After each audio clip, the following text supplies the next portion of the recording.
이제 고된 하루를 내려놓고 오늘 밤 제 목소리와 함께 실화하기 반 감동 이야기 속으로 떠나보시죠.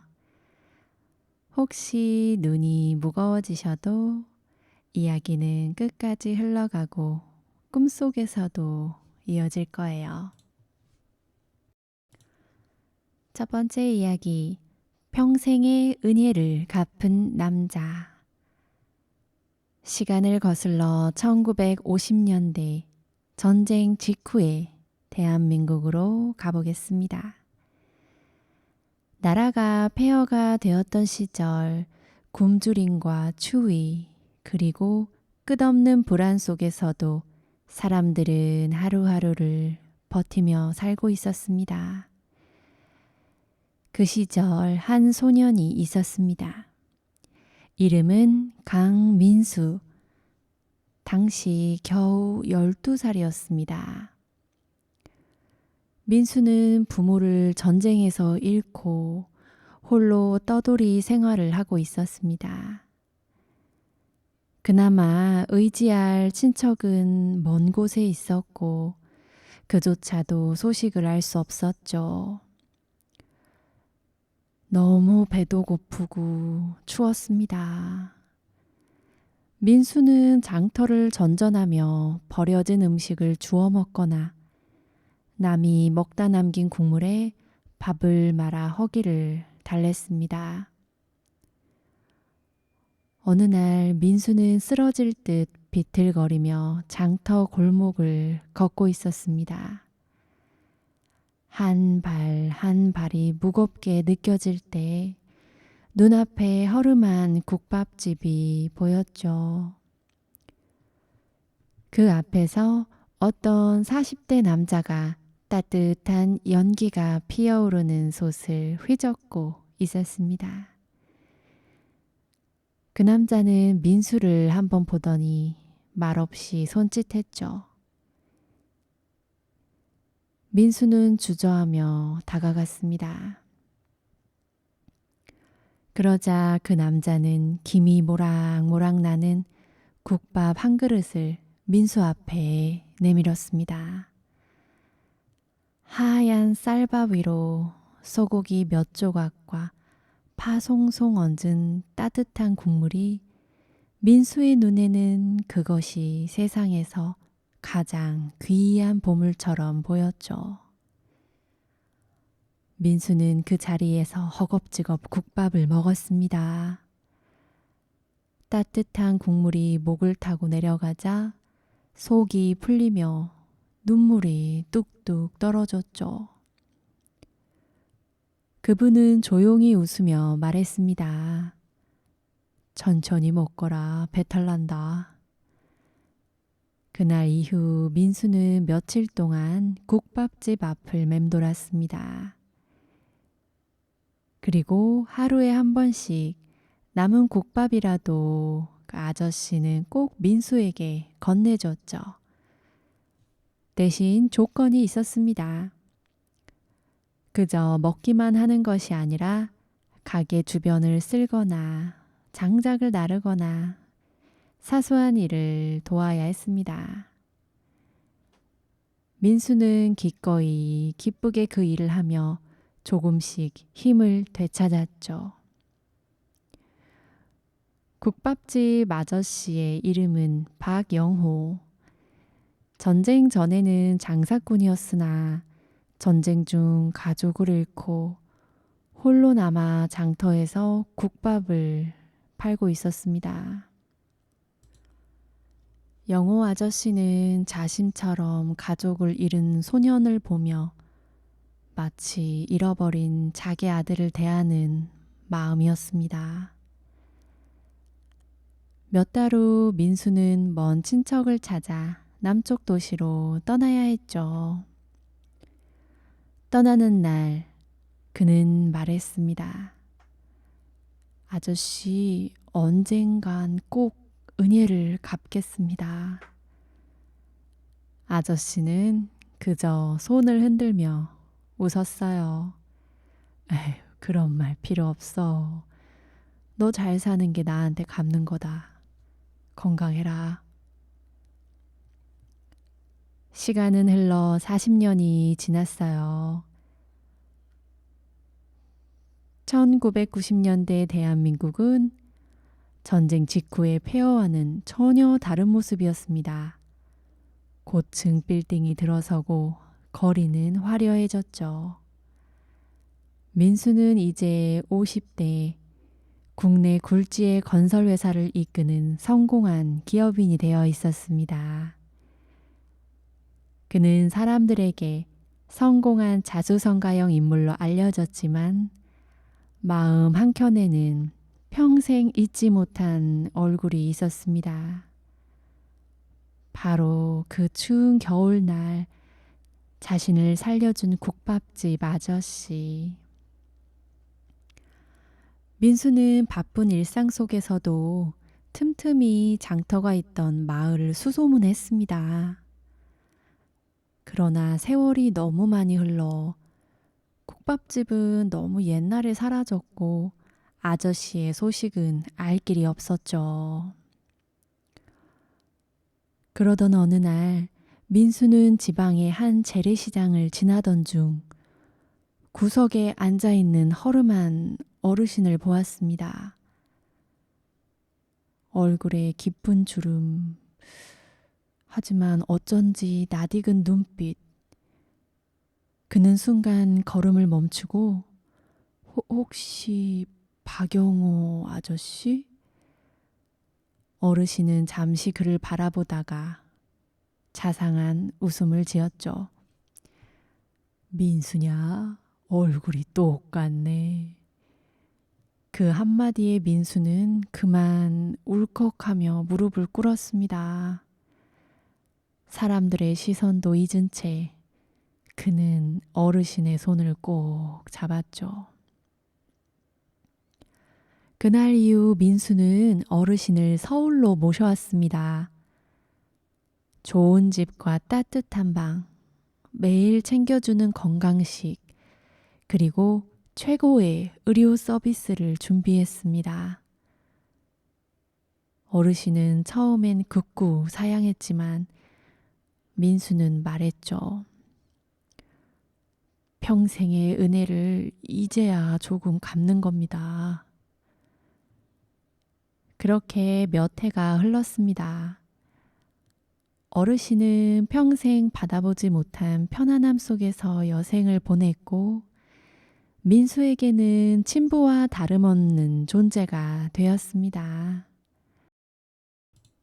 그렇게 나의 아저씨, 어르신이 세상을 떠난 날 민수는 장례식에서 조용히 말했습니다. 이 은혜 다음 세대에게 이어가겠습니다.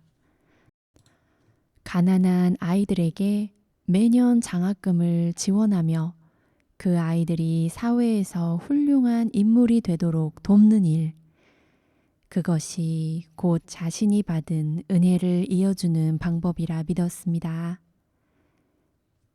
민수는 가끔 하늘을 올려다보며 말했습니다. 그날 그 따뜻한 한 그릇의 국밥이 저를 살렸죠. 그리고 한 사람의 선의가 제 인생을 바꿨습니다. 저도 그런 사람이 될 수 있도록 노력하겠습니다, 아버지. 두 번째 실화 이야기는 기차역에서 40년 만에 만난 두 친구. 1979년 초여름, 충청도 끝자락의 작은 간이역, 이름은 봉덕역. 지금은 지도에서 찾기 어려운 곳이지만 당시에는 하루 몇 번 무궁화가 서던 마을의 심장이었습니다. 중학생 상호와 진우는 늘 그 역에서 놀았죠. 두 사람의 주특기는 지나가는 열차의 호차수를 세는 일이었어요. 상호가 18 하고 외치면 진우가 아니야 19 하고 맞받아치고 별거 아니지만 둘이 맨날 까르르르르 웃었습니다. 두 소녀는 서로에게 첫 친구이자 가장 든든한 편이었죠. 상호의 아버지는 논의를, 진우의 아버지는 정미소를 했습니다. 두 집 모두 넉넉하진 않았지만 아이들은 배가 고팠던 기억보다 같이 신나게 뛰던 기억을 더 많이 떠올렸죠. 토요일이면 역전 분식집에서 떡볶이를 나눠 먹었고, 저녁이면 철길 옆 둔덕에서 해질녘을 함께 바라보았죠. 그때만 해도 두 사람은 알지 못했습니다. 이 여기, 이곳이 언젠가 둘의 마지막 풍경이 될 거라는 걸요. 가을이 깊어가던 어느 날, 진우의 집에 큰 소식이 들어왔습니다. 서울의 봉제의 공장에서 일손을 구한다는 말이었고, 삼촌은 좋은 기회라며 자리를 알아보겠다고 했습니다. 정미소 일만으로는 집이 버거웠던 진우네는 결국 결정을 내립니다. 서울로 가자. 헤어지는 날 봉덕역 플랫폼에 서 있던 두 소녀는 말이 없었습니다.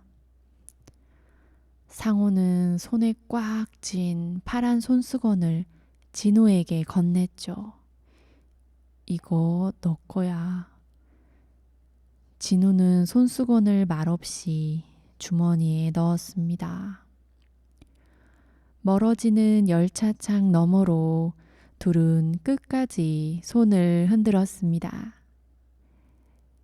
기차가 굽은 선로 너머로 사라질 때까지. 둘은 약속했죠. 한 달에 한 번 서로에게 꼭 편지 쓰자. 그때까지만 해도 편지가 길을 잃을 수 있다는 것을 몰랐습니다. 처음 몇 달 편지는 비교적 잘 오갔습니다. 야, 서울은 정말 사람 많아. 여기는 가뭄이라 걱정이야. 짧은 안부와 엉성한 글씨. 그러나 그것만으로도 두 사람은 즐거웠고 덜 외로웠습니다. 그러다 진우가 하숙을 옮기고 공장도 작업장 주소가 바뀌면서 편지가 되돌아오기 시작했죠. 상호의 봉투에는 빨간 잉크로 수취인 불명이라는 도장이 찍혀 돌아왔고, 진우가 보낸 엽서는 발송인 주소 부정확이라는 메모와 함께 반송되었습니다.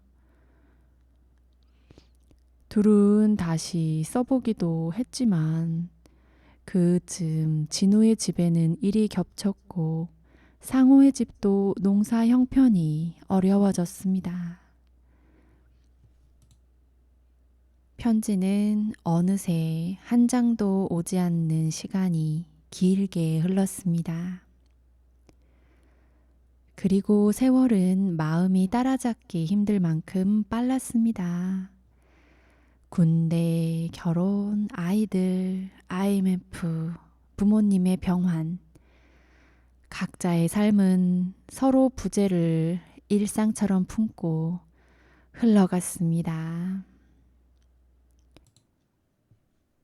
세월이 흘러 봉덕역은 무인화와 리노베이션을 앞두고 있었습니다. 군데군데 낡은 의자, 색이 바랜 시간표, 여름엔 매미가 울고 겨울엔 바람만 지나는 그 역. 군청과 주민들이 작은 전시를 열기로 했죠. 이름하여 봉덕역 우리의 시간들.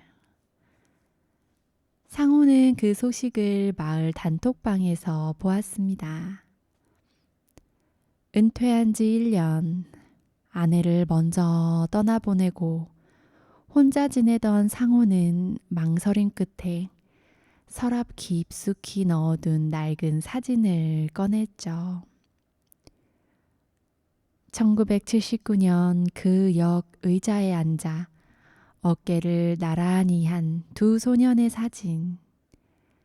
사진 뒤에는 삐뚤빼뚤한 글씨로 우린 언제까지나 친구다. 1979년 5월 14일 상호 진우라고 적혀 있었습니다. 전시 첫날 상호는 사진을 액자에 넣어 먼 길을 떠나 그 역으로 갔습니다. 역사 안에는 오래된 승차권, 기관차 모형, 근무했던 역무원들의 배지와 모자, 그리고 누렇게 바랜 유실물 보관대장이 놓여 있었습니다. 자원봉사자가 상호의 손에 들려있는 오래된 사진을 보고 말했습니다. 와, 이 귀한 걸 가져오셨네요. 엄청 옛날 사진이네요. 사진 뒤에 이름 진우라는 분 찾고 계세요? 상호는 잠시 숨을 고르고 고개를 끄덕였습니다. 그 친구를 서울 간다던 그날 이후 못 봤어요. 전시는 생각보다 정성스러웠어요. 옛 시계, 종이표, 삐걱대는 발판 조각들 사이로 작은 상자 하나가 눈에 들어왔죠. 유실물 물건 중에 우편 상자였습니다. 그 안에는 주소불명 반송 봉투 몇 장과 수취인 부재, 도장이 찍힌 엽서들이 고요히 들어있었습니다. 봉투 하나에 적힌 글씨가 상호의 눈을 붙잡았죠.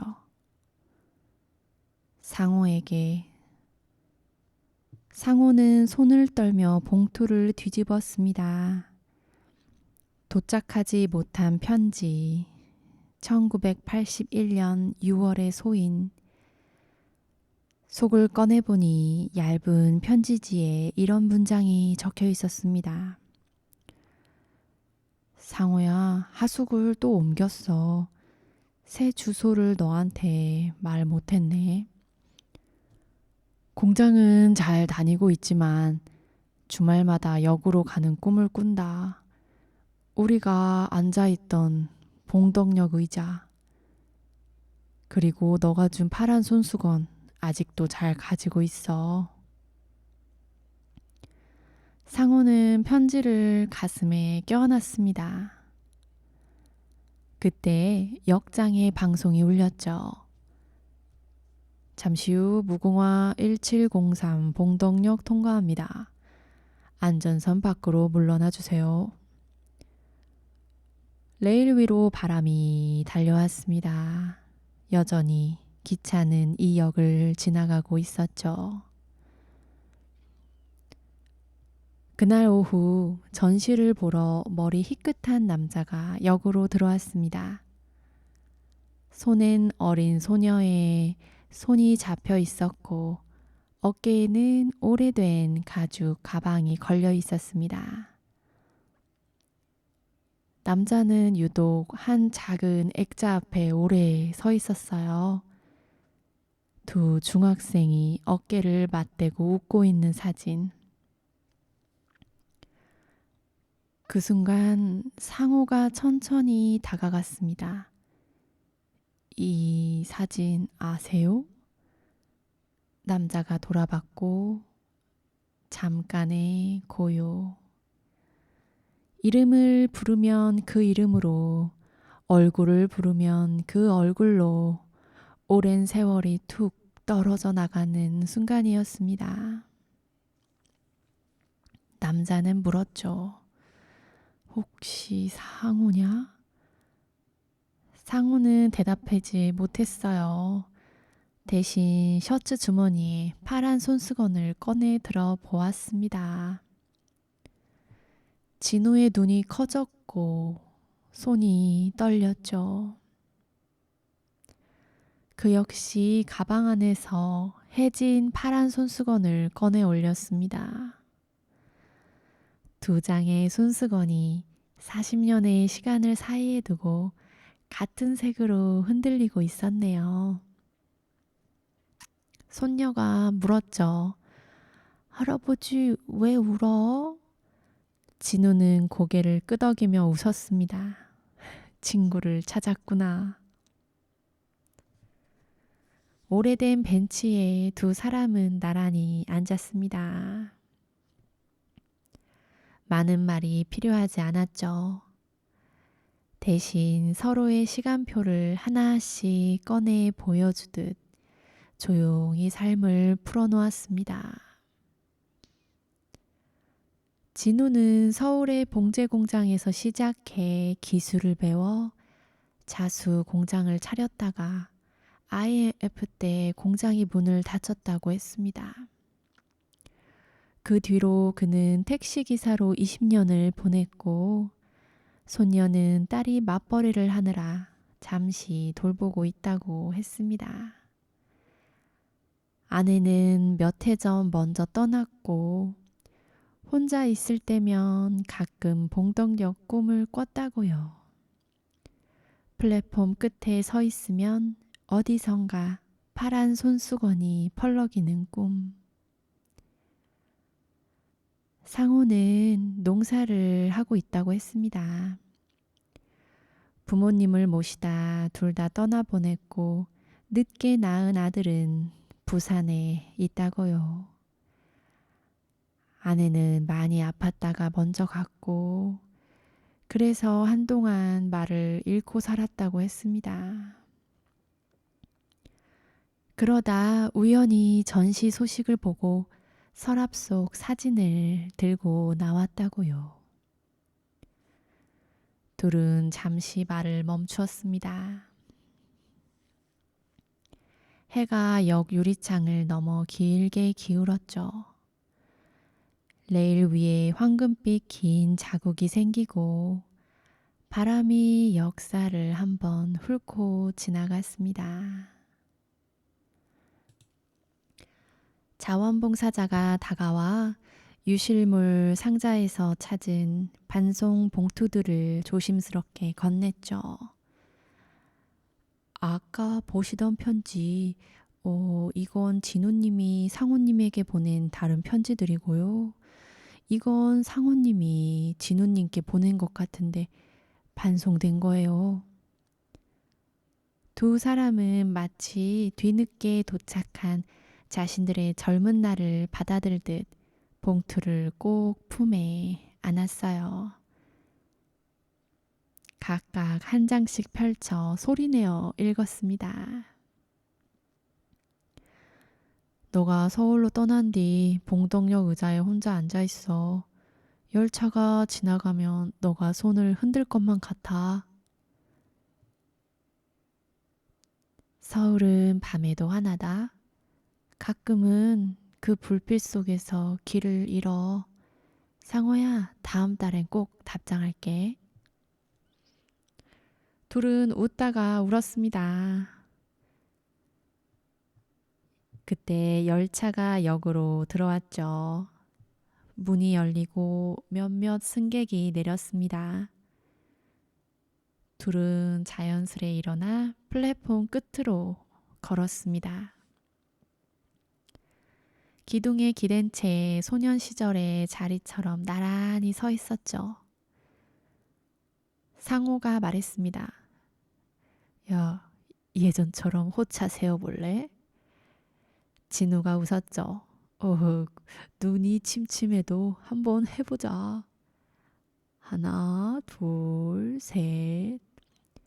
호차를 세는 목소리는 예전처럼 정확하지 않았고 때때로 섞이고 틀렸습니다. 하지만 그게 무슨 상관이겠어요. 중요한 건 함께 세고 있다는 사실이었으니까요.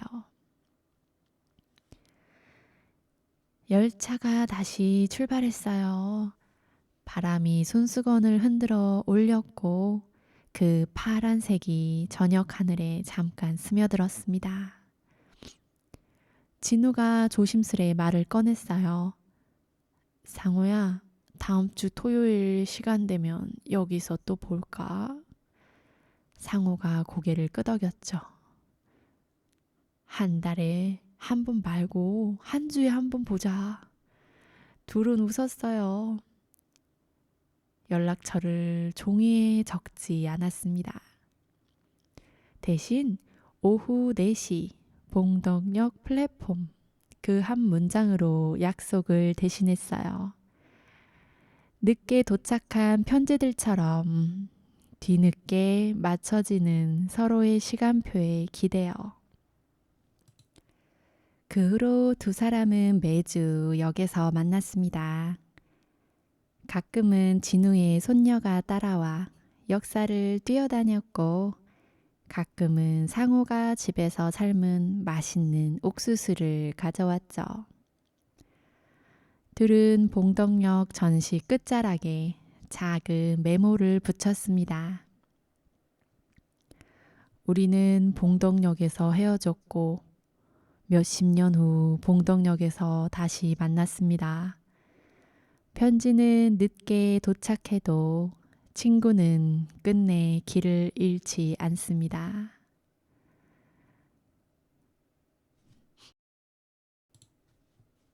세 번째 이야기. 끝까지 지킨 약속. 전쟁 속 형제 이야기. 여러분, 전쟁이라는 잔혹한 시간 속에서도 끝까지 서로를 지키려 했던 두 형제의 이야기예요. 이 이야기도 실화 바탕으로 1950년 한국정쟁 당시 있었던 일을 바탕으로 하고 있습니다. 경상북도의 한 작은 시골 마을, 형 민수는 23살, 동생 준호는 18살. 부모님을 일찍 여의고 둘은 서로에게 전부였습니다. 형은 늘 이렇게 말했죠. 준호야, 무슨 일이 있어도 형은 너를 지켜줄 거야. 동생은 그 말을 믿었고 형은 언제나 약속을 지켰습니다. 1950년 6월 전쟁이 터졌죠. 마을은 하루아침에 불안과 공포로 뒤덮였습니다. 군인들이 젊은이들을 징집해가고 피난길에 오르지 못한 사람들은 남쪽으로 숨어 들어갔습니다. 형 민수도 동생 준호도 결국 전쟁에 휘말리게 됩니다. 형은 군인으로, 동생은 민간인 징발로 군수 물자를 나르는 일을 맡게 됐죠.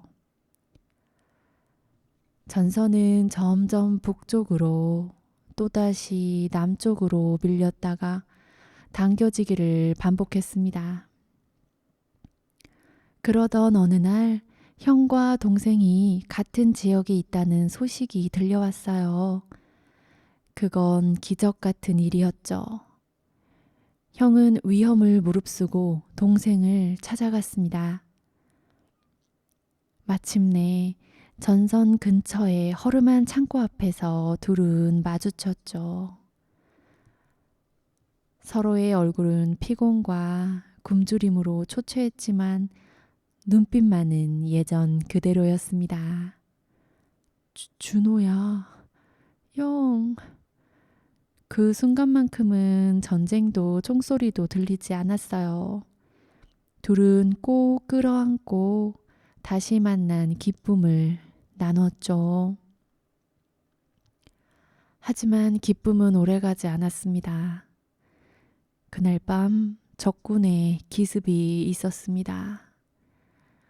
포탄이 창고를 강타했고 혼란 속에서 형은 동생의 손을 꼭 붙잡고 달렸습니다. 형, 나 이제 힘들어.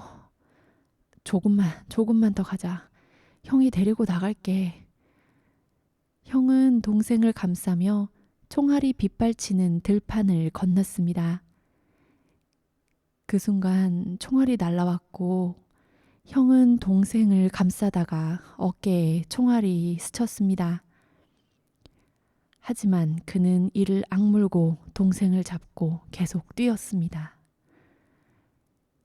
겨우 숲속으로 몸을 숨긴 두 사람. 형의 상처는 생각보다 심각했습니다. 그런데도 형은 동생에게 미소를 지으며 이렇게 말했죠. 준호야, 형이 약속했지? 너는 꼭 내가 지켜줄 거라고. 다음 날 새벽이 되기 전에 형은 준호를 안전한 피난민 행렬에 합류시켰습니다. 그리고 자신은 다시 부대로 돌아갔죠. 그게 두 형제가 마지막으로 본 순간이었습니다. 전쟁이 끝난 뒤 준호는 온 마을을 전국을 돌아다니며 형을 찾았습니다. 하지만 끝내 형을 다시 만나지 못했죠. 그러던 1975년 국방부에서 한 통의 편지가 왔어요. 형 민수의 유해가 강원도 철원의 한 야산에서 발견되었다는 소식이었습니다. 그 옆에는 녹슨 군번줄과 함께 동생 준호랑 찍은 사진 한 장이 놓여 있었어요. 사진 뒷면에는 흐릿하게 이런 글씨가 적혀 있었습니다. 준호야, 형은 약속 지켰어. 넌 꼭 행복하게 살아야 돼. 그날 이후 준호는 평생 형의 이름을 가슴에 품고 살았습니다.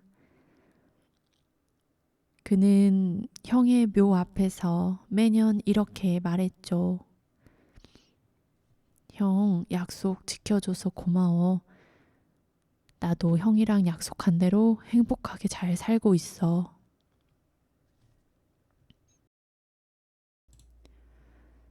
다음은 부모님의 사랑을 느낄 수 있는 이야기예요. 등 굽은 아버지의 도시행 기차표. 1970년대 겨울, 충청도의 작은 간이역.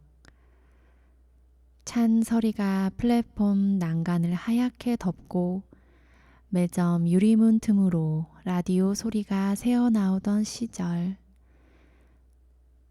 민수는 낡은 코트를 여며지고 역에 섰습니다. 왼손엔 새끼줄로 여며 맨 청가방, 오른손엔 헌 장갑, 그 속에는 땀 냄새 밴 돈봉투가 하나 들어있었어요. 그 돈은 밤마다 소죽 끓이고 낮에는 품팔이 나가 모아둔 소리 없는 날들의 무게였어요. 오늘은 서울에 올라가야지. 아버지는 혼잣말처럼 중얼거렸습니다. 아들 진수에게 등록금을 전해주려는 길. 기차표를 쥔 손이 덜덜 떨렸습니다. 긴장해서가 아니고 새벽 내내 농막에서 올라온 냉기가 아직도 손끝에 남아 있었기 때문이죠. 기차가 들어오고 쇳바퀴가 스치는 소리와 함께 사람들의 어깨가 밀려들었습니다. 아버지는 사람들 틈에서 표를 가슴 안주머니에 넣고 문득 등을 곧게 펴보려 했지만 금세 습관대로 굽어지고 말았어요. 정오 무렵 서울역. 사람들은 빠르게 걸었고 전광판의 숫자는 바삐 바뀌었습니다. 아버지는 역 밖 약속 장소로 나가 서 있었어요. 북쪽 출구 우체통 앞에서 1시에 아들이 보내온 엽서에 적혀 있던 문장. 그런데 시계는 1시를 넘겨 2시, 3시를 가리켰어요. 아들은 나타나지 않았습니다. 공중전화로 하숙집에 전화를 걸어보려 했지만 번호가 맞지 않았고 다시 역 안으로 들어오니 확성기 소리가 머리맡에서 울려댔죠. 그날 서울의 겨울바람은 유난히 차갑게 불었습니다. 아버지는 소중한 돈 봉투를 안쪽으로 더 깊이 밀어넣고 역 구석 맛있는 냄새가 나는 우동집을 스쳐 지나갔어요. 배가 고팠지만 등록금에 손대고 싶지 않았습니다. 저녁이 됐고 서울역 조명이 하나둘 켜졌습니다. 경찰이 순찰을 돌며 물었죠.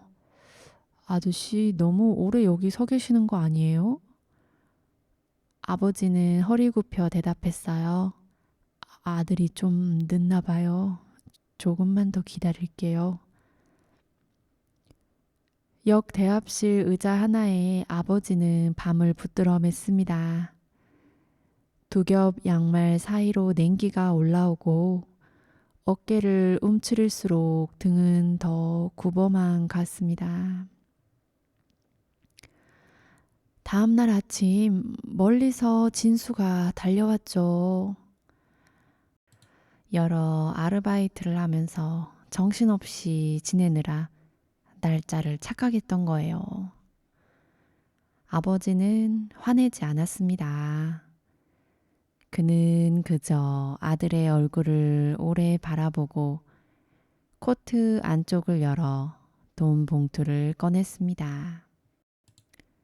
이거 등록금, 공부 열심히 해라.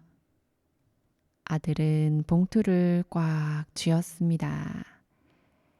그리고 그제야 아버지의 손등이 갈라진 것을, 장갑 속 손가락이 얼얼하게 얼어있던 것을 알아차렸습니다.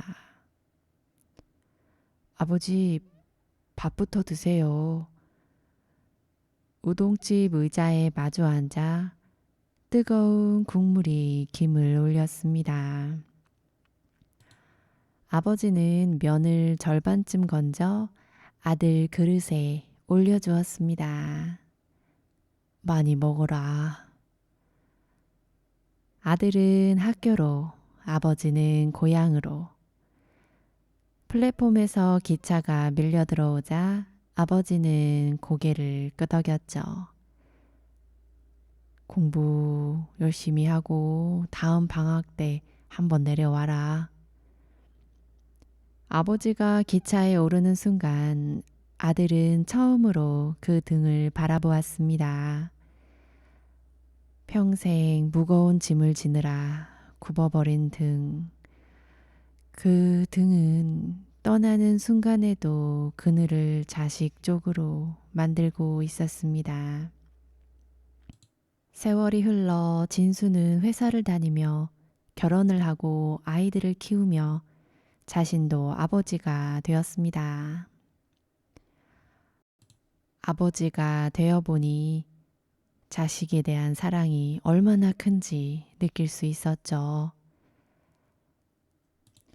감사한 마음, 사랑한 마음, 한 번도 제대로 말로 표현을 못했습니다. 진수는 아직도 그게 너무 후회됩니다.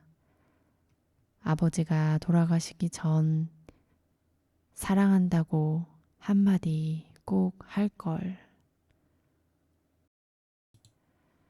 또 다른 집에 어머니의 사랑을 그린 글을 읽어드릴게요. 어머니의 새벽 시장. 새벽 3시에 시작하는 어머님의 하루. 세상이 잠든 시간, 한 사람의 하루는 이미 절반쯤 지나가 있었습니다.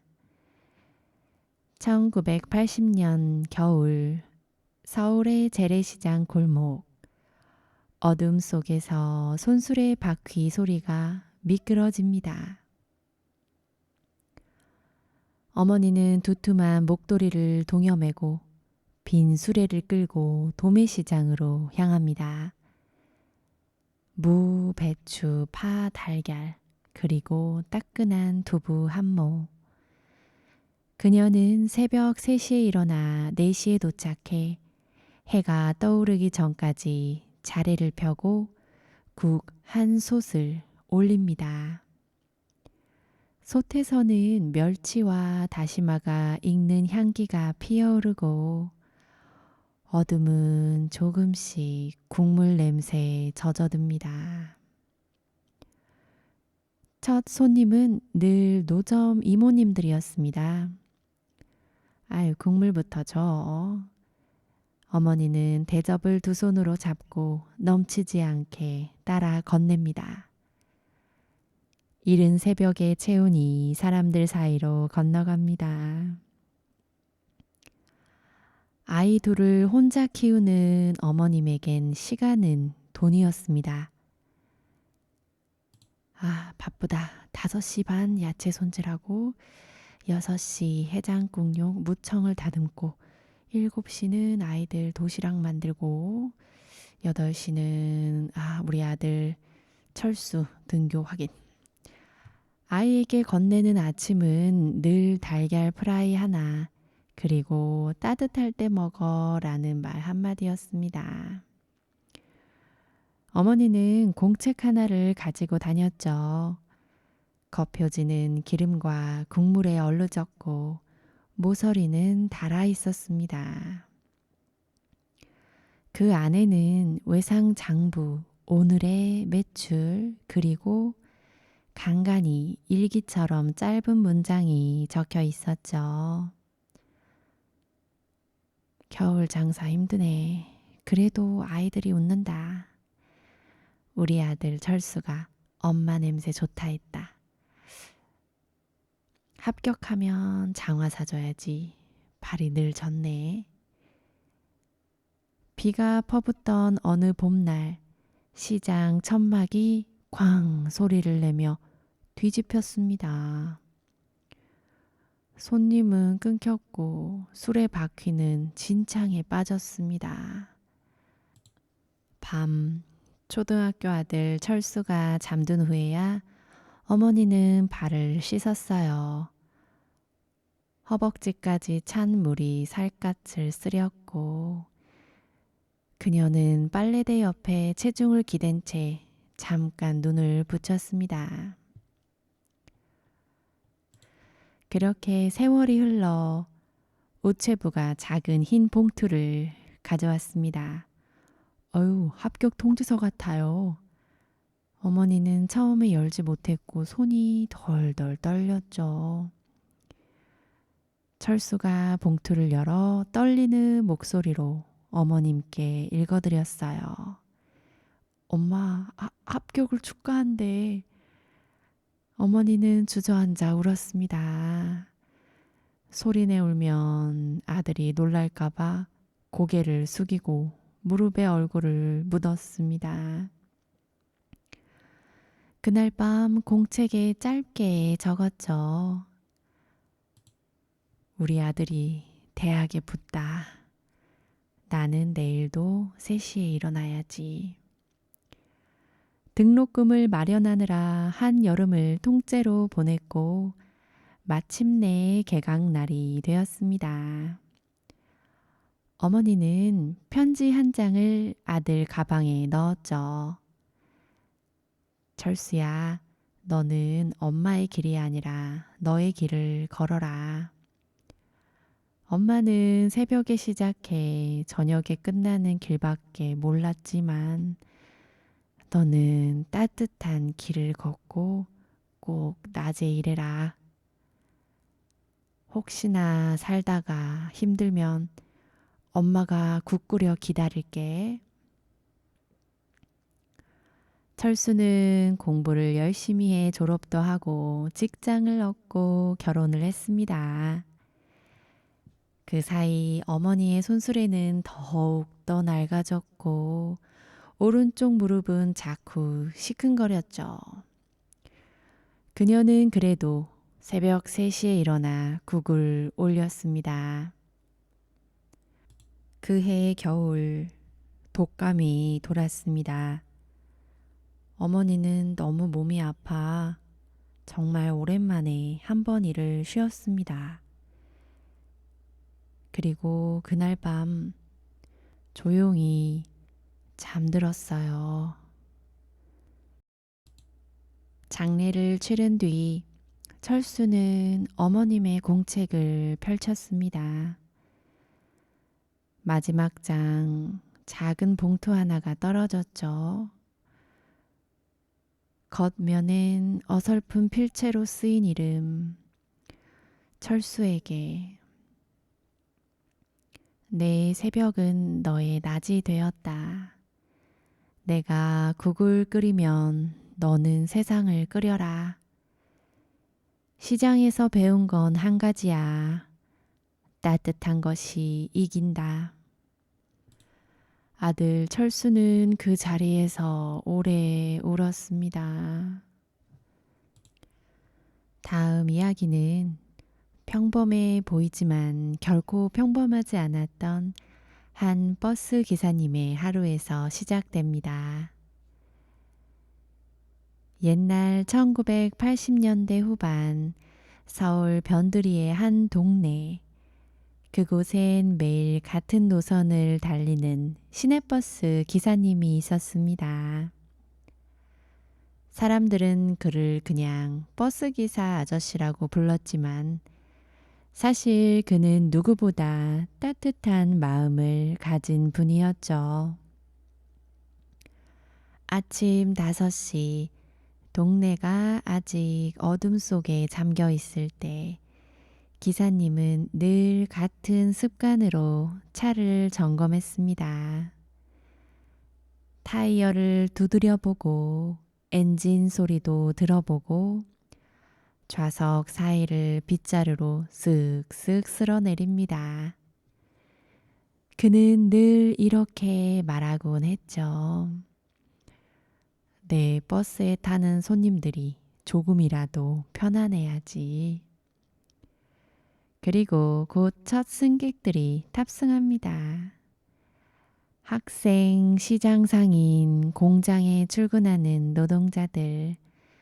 하루의 시작은 늘 분주했지만 기사님은 늘 사람들을 따뜻한 눈길로 맞이했습니다. 그날도 버스는 덜컹거리며 달렸죠. 그런데 뒷좌석에 앉은 한 초등학생 아이가 손에 쥔 소중한 동전 몇 개를 떨어뜨리고 말았습니다.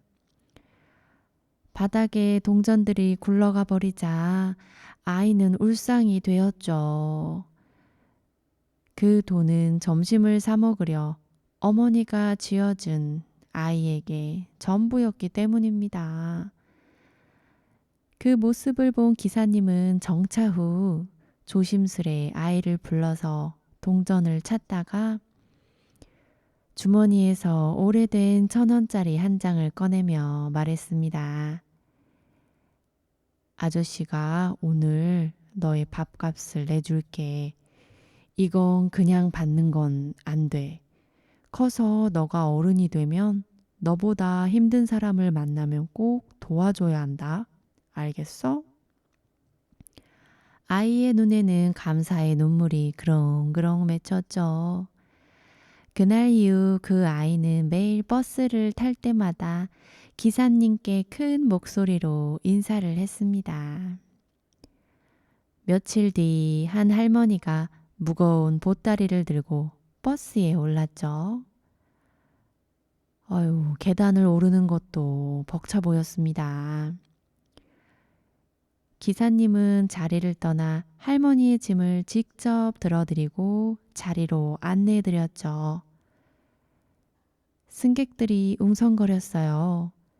그 당시 버스 기사님이 직접 짐을 들어주는 모습은 흔치 않았기 때문입니다. 기사님은 이렇게 웃으며 말했죠. 이 버스는 그냥 차가 아니에요. 작은 마을이죠. 서로 돕고 살면 다 편안한 겁니다. 그 말에 승객들은 고개를 끄덕였고 누군가는 짐을 또 들어주며 할머니를 위해 친절을 베풀었습니다. 작은 친절이 또 다른 친절을 낳는 순간이었어요. 세월이 흘러 그 버스를 타던 학생들은 어른이 되었습니다. 공장 노동자는 중견 간부가 되었고 장바구니를 들던 아주머니는 동네 분식집 사장님이 되었죠. 모두가 기억하는 한 가지는 언제나 같은 자리에서 웃으며 손님을 맞이하던 버스 기사님의 얼굴이었습니다. 시간은 누구도 비켜가지 못하죠. 30년 가까이 버스를 몰던 기사님은 결국 은퇴의 날을 맞이했습니다. 그날 버스 정류장에는 놀라운 광경이 펼쳐졌습니다. 옛 제자, 직장인, 할머니, 아주머니, 심지어 해외에서 귀국한 아들까지 수십 명의 사람들이 그를 배웅하기 위해 모여 있었던 겁니다. 누군가는 꽃다발을 안겼고 누군가는 기사님 덕분에 제 아침이 항상 따뜻했어요. 편지를 전했습니다. 그때 기사님의 눈가에는 눈물이 맺혔죠. 어휴, 난 그냥 내 하루를 즐겁게 산 것뿐인데 이렇게 다들 기억해 주시다니 감사합니다. 그 후 기사님의 이야기는 신문에도 실렸습니다. 30년간 승객을 가족처럼 대했던 버스 기사님 은퇴라는 제목으로요. 사람들은 그를 운전기사님이 아니고 동네의 또 다른 아버지라 불렀습니다. 이 이야기는 우리에게 이런 교훈을 줍니다. 세상은 거창한 영웅의 이야기로만 움직이지 않습니다. 때론 매일 똑같이 반복되는 하루 속에서 작은 친절 하나, 따뜻한 눈길 하나가 누군가의 삶을 바꾸고 마을의 기억이 되고 세월이 흘러도 잊히지 않는 선물이 될 수 있다는 사실 말이죠. 오늘 하루 힘들고 지친 일이 있으셨나요? 그렇다면 잠들기 전 버스 기사님의 하루를 떠올려 보세요. 내가 한 따뜻한 말 한마디가 내일 누군가의 마음에 작은 불빛이 되어줄지 모릅니다. 마지막 이야기는 어느 노부부의 약속.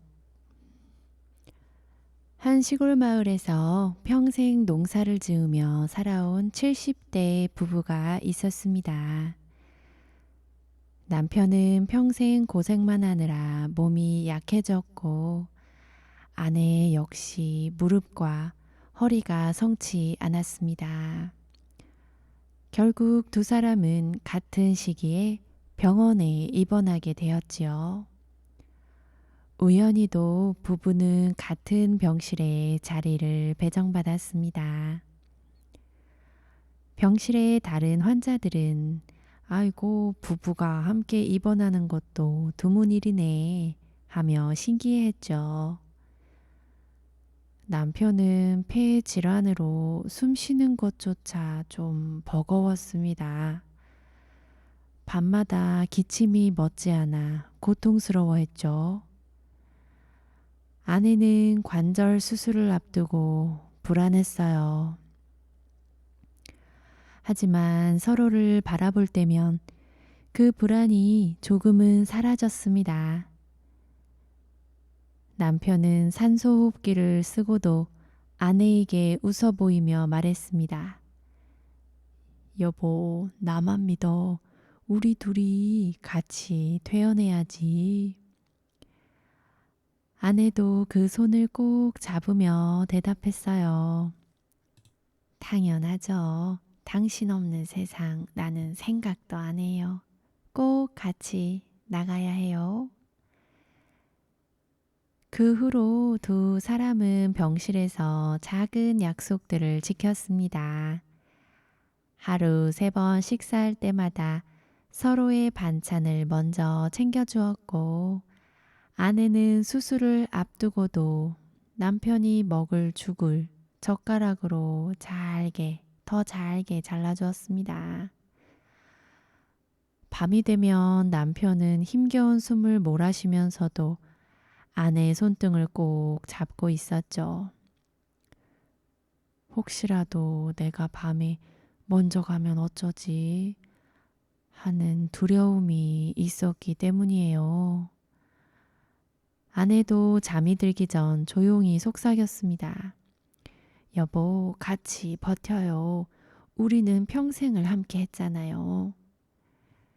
그 모습은 마치 병실을 환하게 비추는 등불 같았습니다. 간호사들은 늘 말했죠. 두 분 손잡은 모습만 봐도 우리 마음이 따뜻해져요. 드디어 아내의 수술 날이 다가왔습니다. 여보, 꼭 이겨내. 내가 기다릴게. 아내는 힘겹게 미소 지으며 대답했어요. 긴 수술 끝에 다행히도 성공적으로 회복했습니다. 몇 달간의 치료와 재활 끝에 두 사람은 나란히 퇴원 준비를 하게 되었습니다. 여전히 몸은 두 분 다 약했지만 서로 부축해주고 서로의 손을 꼭 잡고 웃었습니다. 사람들은 두 분 정말 대단하세요. 이렇게 서로를 위해 사는 게 진짜 사랑 아닐까요? 여보, 우리 빨리 집으로 가요. 논밭은 못 가꿔도 같이 앉아 저녁 노을을 보며 살면 되지 않겠어? 그래요. 함께라면 그걸로 충분합니다. 그 후 두 사람은 시골집에서 소박하게 행복하게 살아갔습니다. 병으로 예전처럼 힘차게 일할 수는 없었지만 작은 텃밭에서 함께 흙을 만지고 마을 앞 벤치에 앉아 손을 잡고 해 지는 걸 바라보며 평범한 하루하루를 감사히 보냈습니다. 부부의 이야기는 마을 사람들에게 전해져 사랑은 젊을 때만 있는 게 아니구나. 평생을 함께 걸어가는 게 진짜 사랑이구나. 그런 교훈을 남겼습니다. 오늘의 이야기는 여기까지예요. 삶은 때때로 병실처럼 낯설고 힘겨운 공간으로 우리를 데려다 놓기도 합니다. 하지만 그 속에서도 서로를 잡아주는 손, 함께 걷겠다는 약속이 있다면 우리는 어떤 어려움도 이겨낼 수 있지 않을까요? 오늘 밤 여러분 곁을 지켜주는 소중한 사람을 떠올려 보시길 바랍니다. 행복한 밤 되시고 내일 하루도 힘차게 화이팅 하세요.